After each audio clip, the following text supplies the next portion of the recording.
I felt the vibration and a half. I didn't have time to roll off the throttle. When my knees smashed together. And the bikes were running good.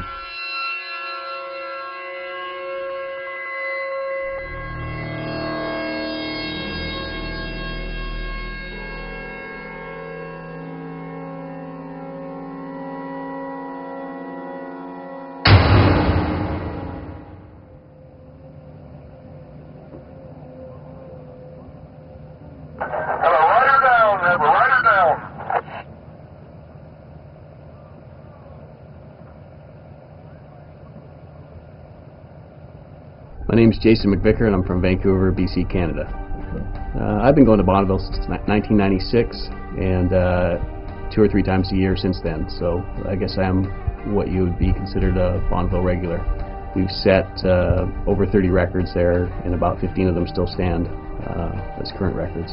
We were racing against a record last year of 246 miles an hour in one of the turbocharged classes that we typically run there. And earlier on in the week we ran 253 miles an hour in another class, so that was the fastest open motorcycle record by Bonneville ever. The bike that crashed made 634 horsepower, and we had it turned down to about 450 when we crashed it. The whole trick with Bonneville is getting the horsepower to the ground in the bigger classes. In the smaller classes it's all about efficiency and making the bike roll. It was a Saturday when we crashed the bike.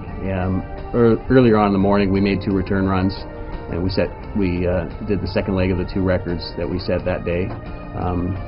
Then we changed classes with the motorcycle, brought it out again. About halfway through the 3rd mile I felt a vibration in the back of the bike, which was upon investigation later after the crash was the tread coming off the tire. We were experiencing some pretty bad wheel spin and blistered the tire, blew the tread off it. And then upon investigation it was found that I ran over a piece of debris that was on the course from a car before that blew an engine, which cut the tire, and subsequently the tire lost air and the back of the bike came around and threw me off the right hand side. The previous record for the highest motorcycle crash survived was 200 miles an hour, which was by Ron Cook, which happened at El Mirage about 10 years ago.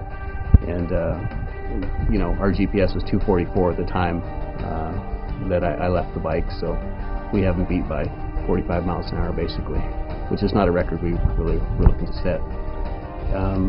Basically I was wearing a Shoei helmet that we've run for years, pretty happy, pretty lightweight unit.